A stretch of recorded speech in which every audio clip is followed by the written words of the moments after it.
Well sir, আমার সোর্সের খবর বলছে পিউ সেদিনকে গজেনবাবুর ডেরাতেই ছিল। সন্দীপও পিউকে গজেনবাবুর ডেরা থেকেই উদ্ধার করেছে। তাহলে আমার প্রশ্ন হচ্ছে, সেদিনকে আমি জিজ্ঞেস করাতে সন্দীপ কেন বললো যে অন্য জায়গা থেকে উদ্ধার করেছে পিউকে? সন্দীপের সেদিনের কথাগুলো আমার একেবারেই কনভিন্সিং মনে হয়নি। আর আমাদের ফেস যাতে না করতে হয় সেই জন্য ইদানিং অফিসেও আসছে না। তাই তো, অফিসে আসছে না অথচ গজেনের ডেরায় রেগুলারলি যাচ্ছে। কি করা যায় বলো তো রণ? পৃথিবীতে যত সুখী পাক না কেন, চাহিদা আরো বেড়ে যায় স্যার।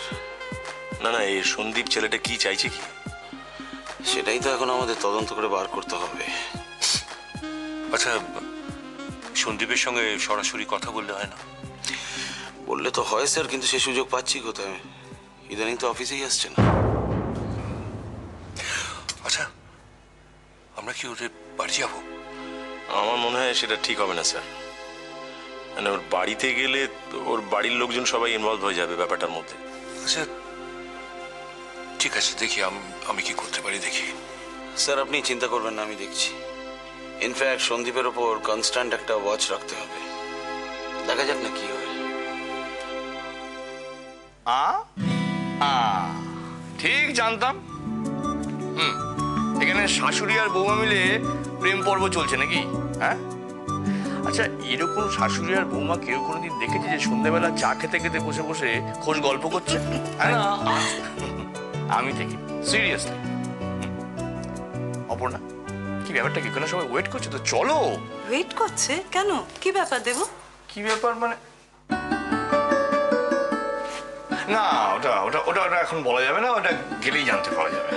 এক মিনিট, কিছু মনে করবেন না? চলো। মেশো, না না, আর দেরি করা যাবে না, সবাই ওয়েট করছে। মেশো, আসলে জানতে পারো। চলো চলো, আরে সবাই এখানে ইয়ে করছে, ভালো লাগছে না।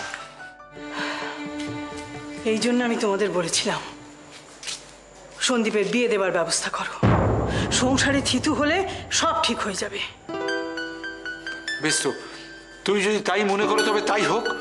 তো বিয়ের তো কথাবার্তা বলতে হবে, তোমরাই বলো। আমি তো বাপ হয়ে আর এসব কথা বলতে পারবো না।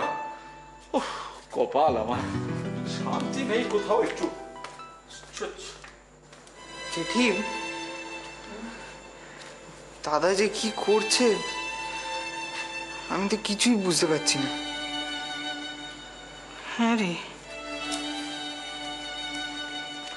আমারও খুব চিন্তা হচ্ছে সন্দীপকে নিয়ে। এখন মুখ নিচু করে দাঁড়িয়ে কিচ্ছু হবে না। আমি দুটো ফুটিয়েছি, গিলে আমাকে উদ্ধার করে এসো। না না কাকিমা, সবের আর দরকার নেই, থাক। আচ্ছা, অনেক লজ্জা পেয়েছো তো বাছা, আর লজ্জা করো না কেমন? আমি রান্না করেছি সেটা বলে গেলাম। যদি খাও তা সদ্গতি হবে, আর যদি না খাও সেগুলো নর্দমায় ফেলে দেবো আমি। না না কাকিমা, আপনি রাগ করছেন কেন? আমরা আমরা এক্ষুনি আসছি। এসো।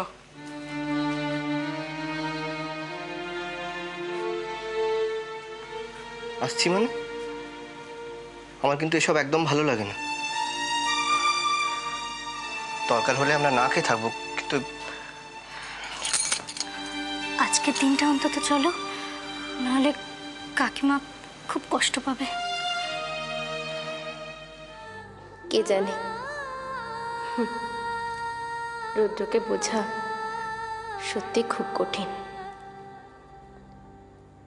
কিন্তু ও কেন বললো আমাকে গয়নাগুলো পরতে, ওর মায়ের মতো করে সাজতে?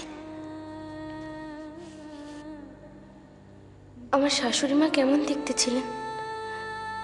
আমি তো কখনো দেখিনি ওনাকে। ওনার ছবি দেখেছি বাবার ঘরে, সেটাই শুধু দেখেছি। ওনার গয়নাগুলো পরলে আমাকে কি মানাবে?